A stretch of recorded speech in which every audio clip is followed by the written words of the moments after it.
web audience. I'm joined here today by Kirsty Trail. Kirsty is currently the VP of Customer at Hootsuite, where she is responsible for using customer insights to drive strategic initiatives and deliver a superior customer experience. So now that we've built the journey map and we've validated with customers, we've interviewed them, we understand their needs and desires, how do you improve it and know that you're actually improving their experience? Sure.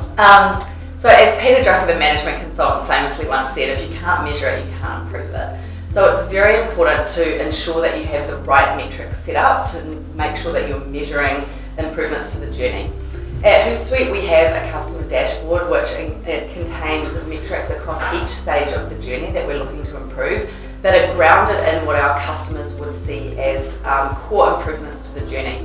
Obviously, it's nice to have a snapshot of those metrics, but it's more important to measure those metrics over time. So let me take an example.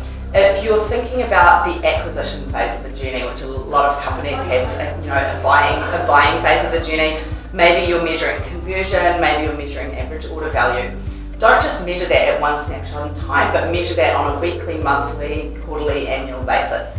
Another example might be the post-sale part of the journey.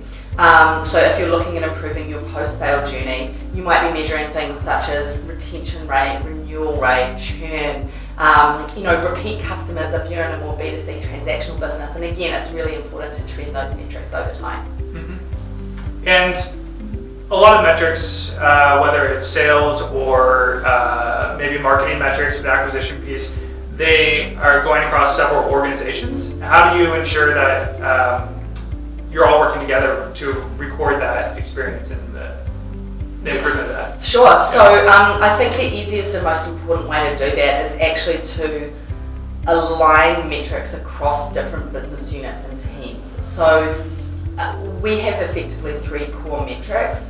One is a shareholder metric, one is a customer metric, and one is an employee metric, and those cascade through the entire organisation.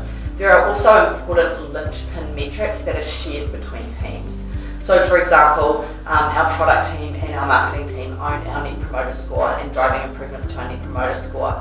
Our marketing team and our sales team own, revenue, for example, or our success team and our marketing team or customer marketing team own customer retention, for example. Mm-hmm. So by making sure that the cross-functional teams really own metrics together, it helps to drive that shared responsibility and accountability for making improvements to the customer experience.